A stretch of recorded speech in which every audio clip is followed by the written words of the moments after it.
In this video, I'm going to show you 3 different clips of tackles from behind. Tackles from behind are inherently more dangerous because the offensive player doesn't see it coming. They can't prepare themselves for the contact. They can't really shield themselves.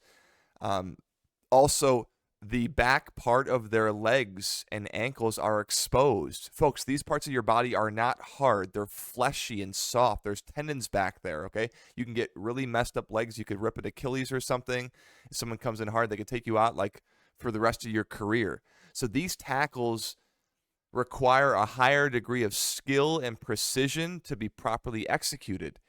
For this reason, because of the potential for injury to the offensive player, we frequently see yellow cards and red cards given when these tackles are not properly done.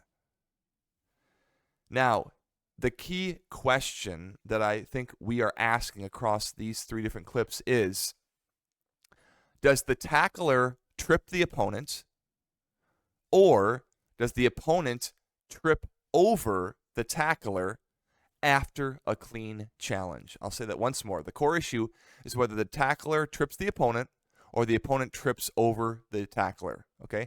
Now, that issue is going to be in every single one of these clips. And 3 things that I think that we should consider are, what is the direction of the tackle? Is the tackler going perpendicularly into the offensive player, or are they going parallel to the offensive player? Who initiates contact? Where is the contact initiated?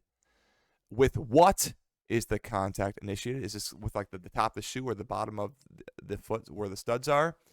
And what's the speed with which the tackle happens? These are some things that you might consider as you watch these 3 clips. Let's get into it. In this first clip, White initiates a tackle from behind. There is 0 contact with the ball and clear contact with Blue's legs, resulting in a trip. This foul is reckless and carries the danger of, hurting Blue. I'd be giving a direct free kick here and a yellow card to White.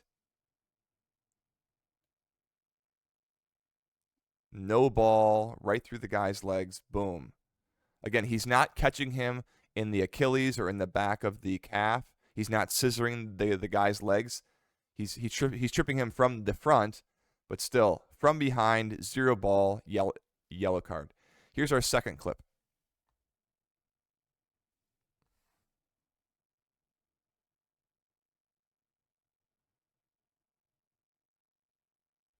A couple thoughts here. White, again, initiates a tackle from behind, and there is either no contact on the ball or minimal contact on the ball. Like Blue continues to touch the ball and move the attack forward. And then White's legs make contact with Blue's left leg. I can't tell if the contact is right there with White's left leg on Blue's left leg, kind of like coming together, or if it's White's right leg on Blue's left leg right there, okay? Either way, Blue is tripped up by White. My decision here is a direct free kick and giving a caution to White for a reckless tackle, okay?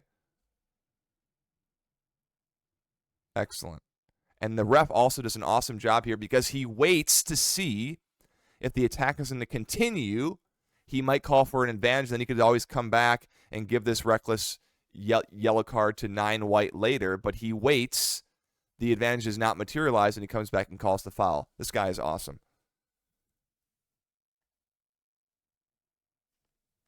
Okay, and then our final tackle. We saw this in another video already, okay?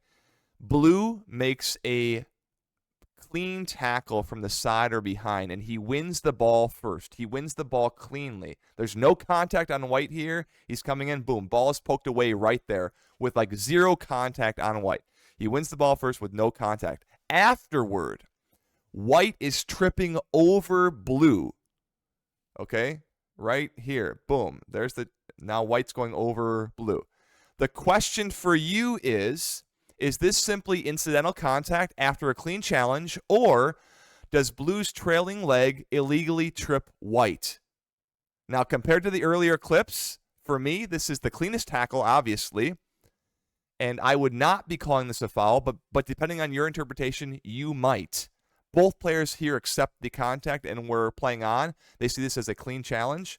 But again, your decision is, after the ball is won, does blue run into white and trip white? For me, this is a no, but your foul decision depends on what happens after the ball is gone. Folks, thanks for watching. We'll see you soon.